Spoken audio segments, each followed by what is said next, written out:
just I'll cover everything about you to the latest trends in sports, from fan engagement to what's happened post-COVID situation, and hope that's okay with you. Sure. Ask away.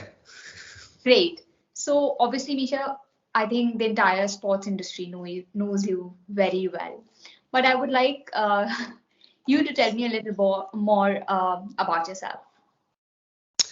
Um, well, look, I've been in the industry for better part of the last 2 decades, I suppose. I'm a former athlete who started out his career in banking and finance.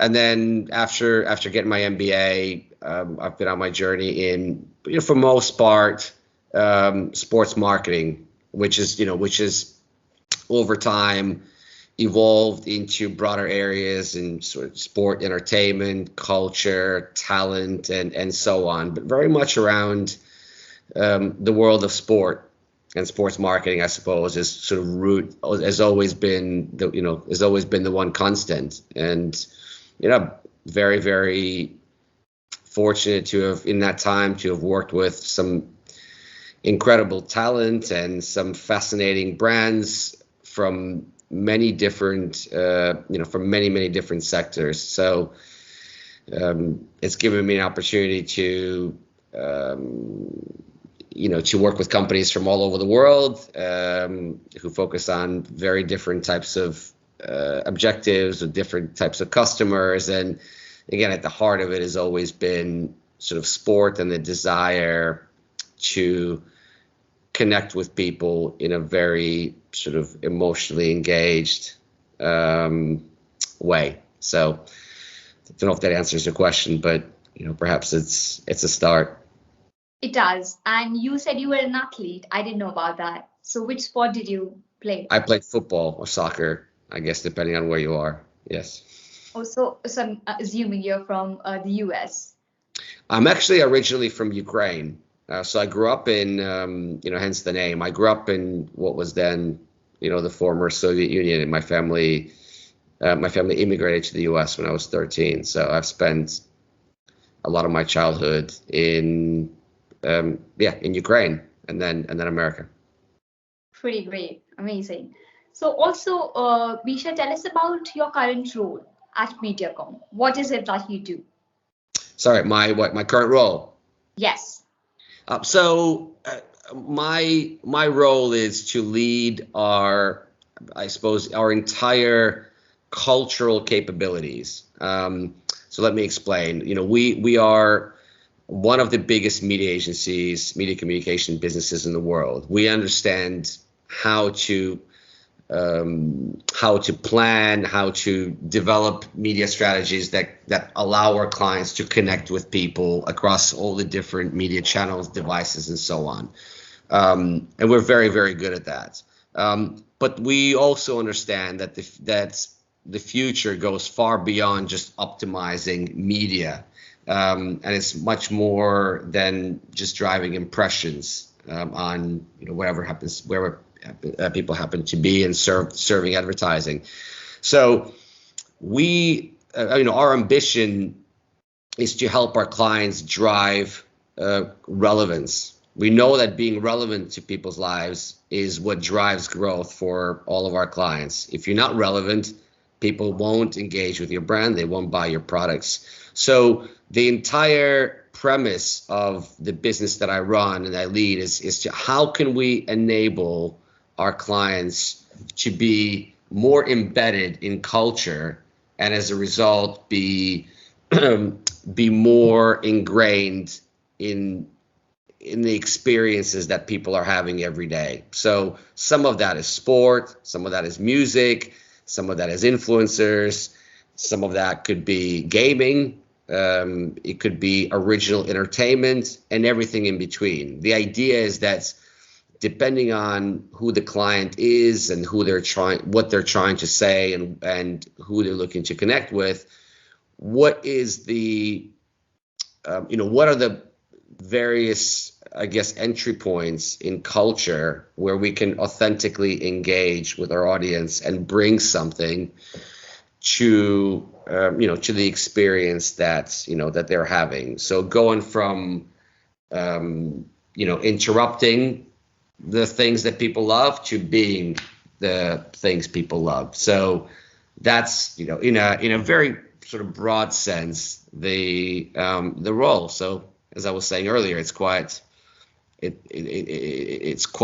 fascinating to work with companies who maybe it's a QSR business that's looking to I don't know, to elevate the awareness of their delivery business, or it could be a luxury brand that really wants to tell a story about equality and empowerment, for example. And everything in between. So it's in the same day you could be looking at sponsorships or partnerships in more traditional sense in, let's say, sport or football or NFL or NBA.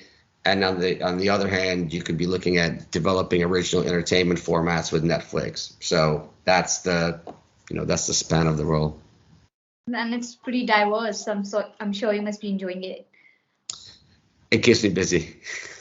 Of course. And Misha, of course, looking back in these past 1.5 years, due to COVID, a lot of things have got affected, and obviously sports entertainment have taken a really huge hit.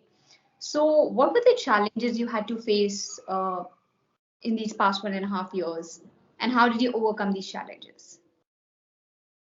Look, yes, it's been a turmoil, really, in every sense, because obviously sport, shut down for quite a long time, and when it returned, in a way that we've never experienced really for an extended amount of time. Anyways, we've never had entire leagues that we're used to watching that are played in front of empty stadiums or reduced capacity when eventually people were allowed back in. So I think what it did do for everyone in the industry is to take a step back and I guess in the moment reevaluate what really works and whether traditional sort of messaging and traditional targeting and so on was the right, with continuation of the whatever was already in place was the right thing. And I think we would agree that it probably wasn't, and you had to, we had to advise many of our clients to divert and pull back and to focus on how they support the properties and the communities and and the fans and in that particular time. How I think it allowed a lot of our clients to take a step back and really prioritize how they actually show up and think about the importance of again going beyond just sort of high reach awareness and being a lot more relevant to the experience and what they're actually bringing to the party, because it was a lot harder a lot harder to engage if they weren't, right? So I think what we're seeing is that COVID has accelerated quite a few trends that were already happening before, but this idea of digital transformation, of the need for the sports industry to engage with fans on an ongoing basis, and to do so in ways that don't require fans to obviously go to the stadium. So how do we connect, engage, and also monetize fan relationships all over the world, while really delivering value to these fans. So it's been it's been difficult. It's been difficult for, I think, a lot of obviously certainly a lot of, there are some sectors that have thrived in this in this time. But I think what it did is really accelerate the way that on the rights holder side, the way that many sporting organizations were approaching, digital transformation and the need to really have a robust system in place that allows them to be connected to their fans and at the same time to rethink about their commercial strategy and start thinking more about developing the type of inventory, and particularly in digital space, that is more in line with what companies want today and less about billboards and kind of static visuals, which we've gotten used to seeing over the previous years. So yeah, challenging times, but I think out of the challenge comes growth, comes a lot of innovation. We're seeing a lot of that now. We're seeing entire industries like blockchain and NFTs and so on that are now front and center that weren't there for most part in March of 2020. So, my next question was about, upcoming trends, esports and NFTs. Now that you've spoken about it, tell us more. What do you think? Are these, yes, esports was always there before before COVID, but I think NFT is a very new space. And every club, sports organization, even entertainment world is after NFTs. We've seen so many NFTs partnership, cryptocurrencies partnership, which have happened in the past year. So what's your take on the new NFT trend? Look, I think NFTs are basically an extension of what we've been seeing and happening in the digital in the digital space. It's the way, if you look at the gaming industry and how that has grown, if you look at the amount of time that increasingly people are spending in that in the digital space, we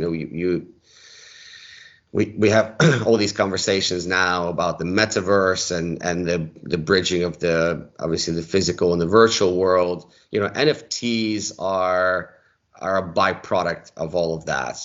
It's the fact that if we were 10 years ago spending most of our time in the physical world and occasionally playing a game and jumping on a PlayStation or an Xbox and so on, well, now we're increasingly spending more and more time, and it's not just video games. It's entire sort of it's entire experiences, and in many parts of the world, people are spending hours interacting in that world.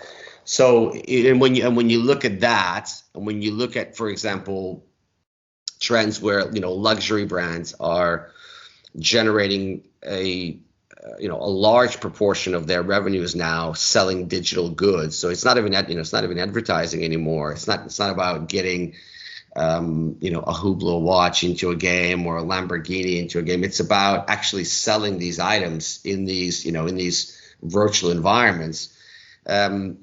And then we get to NFTs because what has happened is that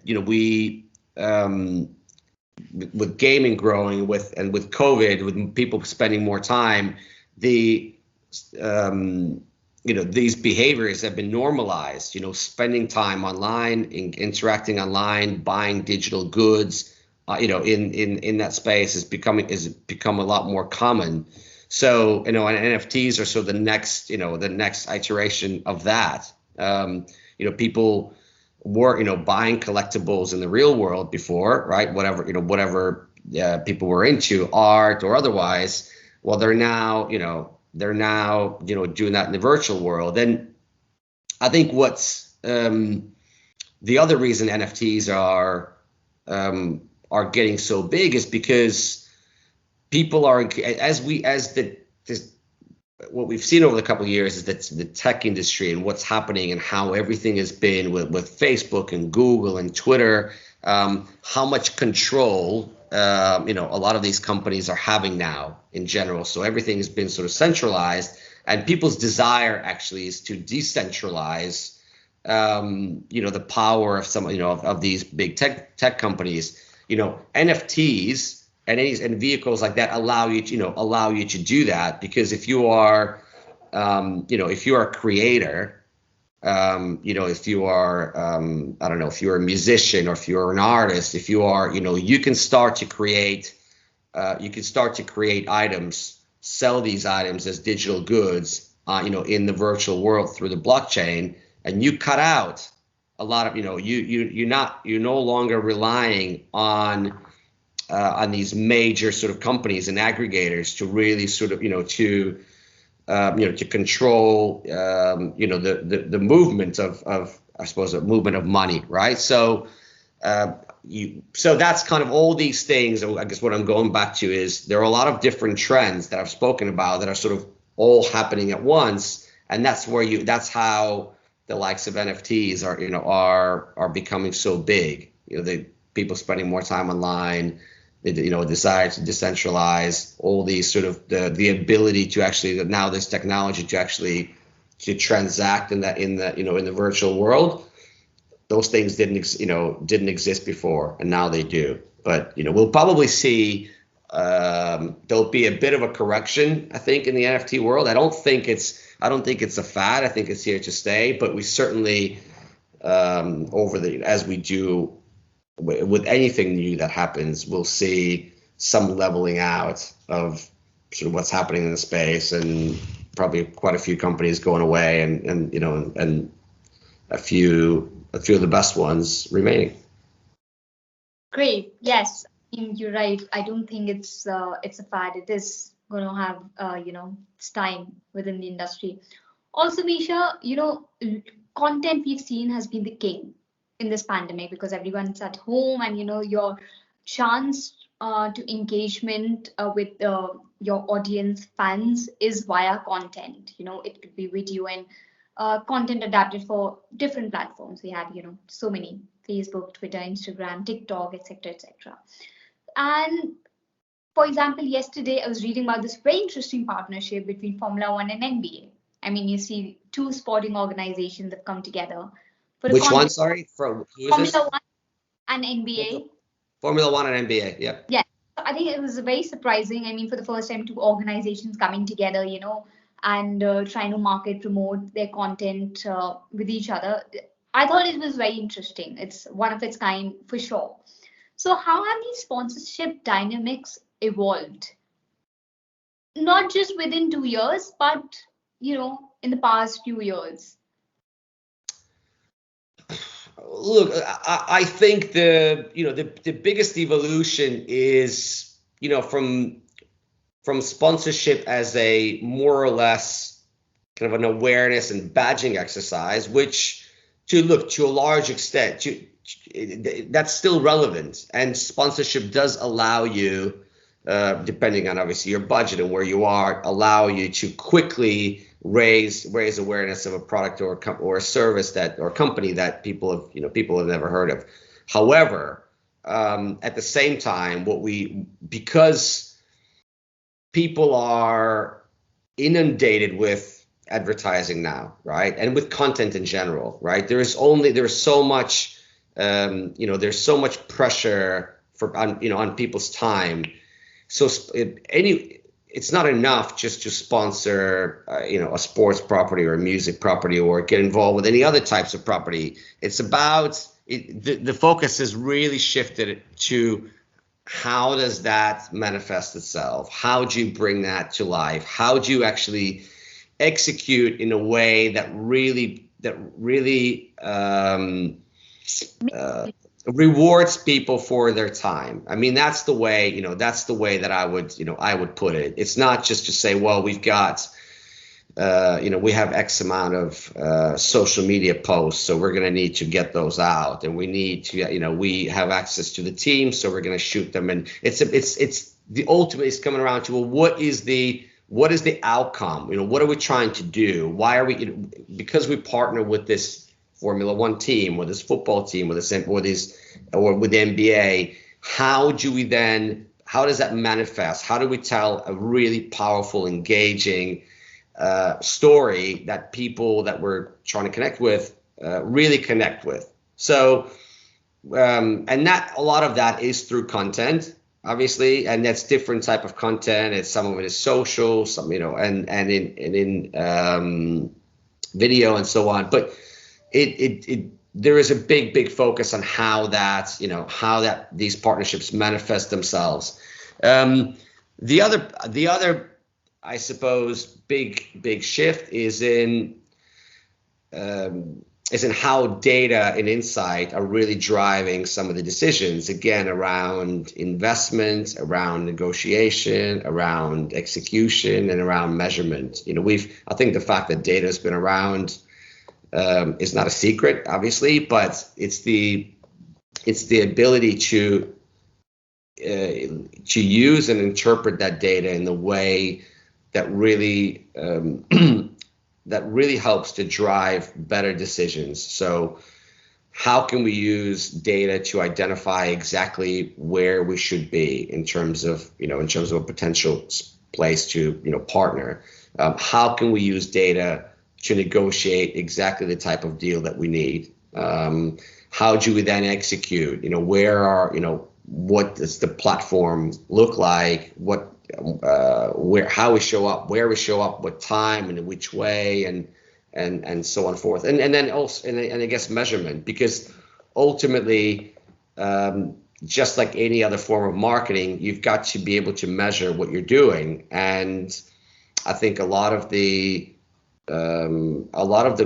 companies, a lot of brands that are involved in partnerships are looking at ways to measure the performance of those, and they have ways to measure that performance. So I think those are some of the I guess trends amongst many that that I could reference. Any campaign, any organization which has impressed you? I mean, I know it's a Sorry, say again. Any campaign, any of any organization which has really impressed you? You thought it was really cool. Look, I'm impressed with quite a few things that I see, but this probably won't sound very original, but I love what or I'm impressed, I suppose, with what Nike do and how they how they're able to it always feels to me like they really understand the what's happening in culture and how they can really tap into culture. I think that's really powerful. Having your hand firmly on the pulse of what's going on in the world, of what matters to people, to consumers. The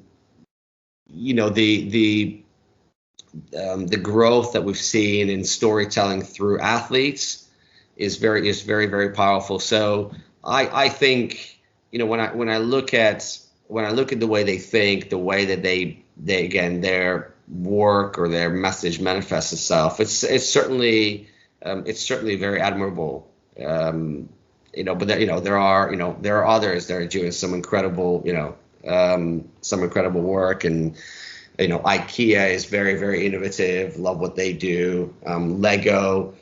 So there's some fascinating. Again, this is not just. I'm not talking about sport in particular, but these are the types of companies that are thinking outside the box, that are looking at partnerships, collaborations that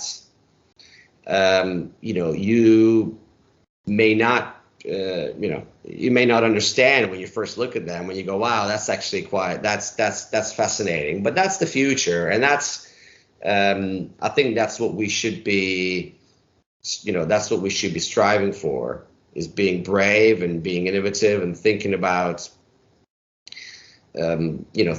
ways in which we can engage with people in a way that they haven't been engaged before. Very well said. I agree. Also, my next question is about Eniola. She's been included as an advisor with MediaCom. What brought her to MediaCom? I mean, I know you share a very special relationship. You've always supported her, and even when the things weren't going as well for her. So what is going to be her role? How excited is she? Oh, well, she's very excited. We're very excited. I've known Eniola for better part of the last sort of 13, 14 years. So she's been a really good friend, and she's someone that I've sort of advised and supported for a number of years. A couple, 4 or 5 years ago, she had a very successful football career. She's obviously a fully qualified lawyer, and she was starting to do some media. But fast forward 4 or 5 years, and the things that she's doing now, being one of the top executives in the industry, being one of the highest profile media personalities, and not just in the UK, but around the world. She's worked in America. She's an author. She's launching a business. She's a philanthropist. She's featuring in films. It's been fascinating, and I've personally have always been a very big supporter of women's sport. I think I've recognized a few years back that there was an opportunity to elevate someone like Annie, because I felt like in society we don't have enough people like that who are elevated and celebrated and are held up as role models, and she certainly is, and so multifaceted and talented, and I think just shows to many others what's possible.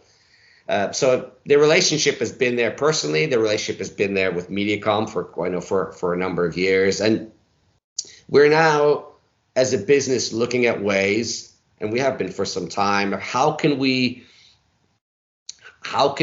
flex our muscle that we have in terms of being the biggest media investment group in the world, being part of the biggest creative digital media hub like WPP, to affect positive change in society. And we can't influence everything, but we would like to play a part, and particularly in areas of women's sport and female empowerment, and those are the things that are very close to to Annie's heart. And so her role with us will be to look at areas in, again, empowerment, women's sport, and seeing how we can potentially, support through media, through our brands, through our relationships with, some of the biggest media owners and tech partners like Google and Facebook and so on, to accelerate some of the changes that we're seeing. And Annie can advise us on that, because she's very close to that world. She can see what might be missing, or where there might be an opportunity.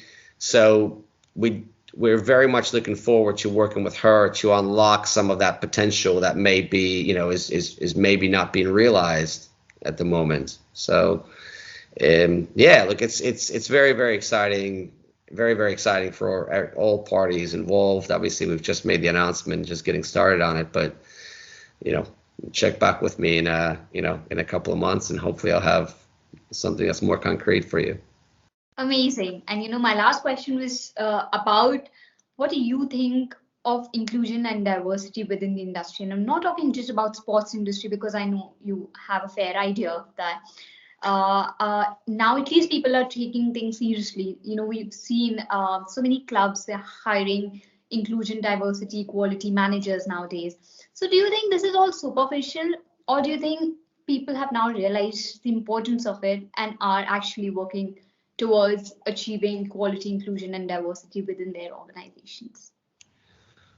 Well, that's a tricky question. I'd like to think we as an organization, and this is one of the reasons I've enjoyed working at MediaCom for so long. I've always been very, very active and very much on the front foot in that space. When I joined MediaCom and we had a a black female CEO.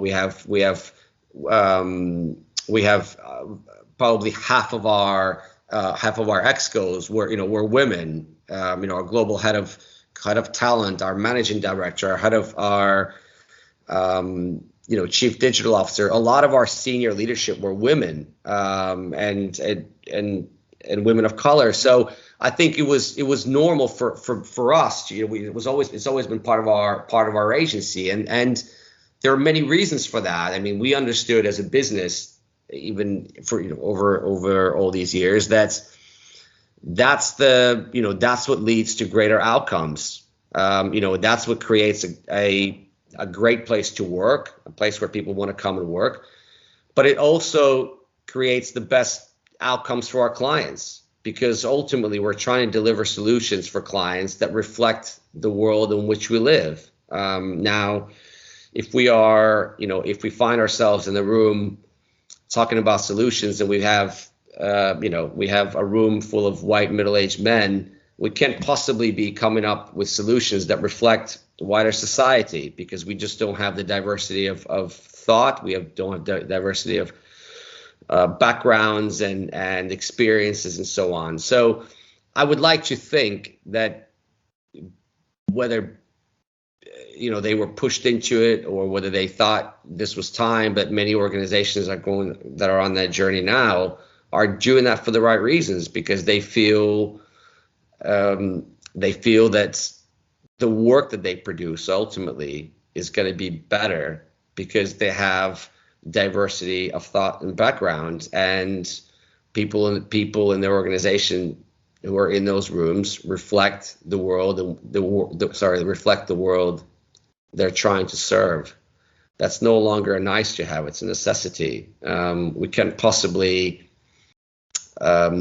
succeed, excel, if we're not embracing that, if we're not embracing the world in which we live, which is not dominated by men, which is not dominated by a certain color, a certain color, and so on. But the best, there is, at the end of the day, I could be sitting here saying this because it matters to me, but the reality is the proof is in the pudding. There is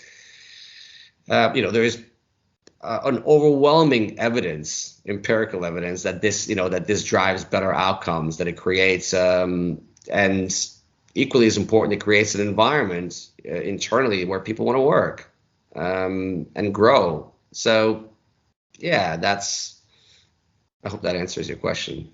It does. Thank you so much for taking out time today. It was wonderful speaking with you. I don't know if you ever come to India, then I would love to really meet you. I used to be a correspondent for the Drum. So, I used to cover MediaCom a lot. And I think I'll start with them again, some freelancing bit later. So I shall keep in touch with you for everything. And thank you. And I'm sure have a good day, good weekend. And please do not forget to send me this recording. Of course, that's right. I think I'll get I think it'll be sent to me, right? After it's done, and then you can just transfer it. It's easy peasy. Okay. Do I if I leave, do I have to do something before I leave, or no? I think it should automatically download. I should automatically download. Okay. Let's hope so. Oh God, do not say that. My heart's okay. No, it's all good. It's all good. Okay. Yes. So do that. Well, it's lovely to meet you. Thank you for a great conversation this morning or your afternoon. Anytime. So, I mean, what? One second. Just give me 1 second. Where is it? Oh, sorry. Yeah. So if you're ever in India, I'm sorry. So if you have any plans to come over to India, then please do let me know. Where in India are you? So I'm in the north. So I work with the government also. It's one of not boasting, but it is the most powerful government in the country. So I work with that state. It's the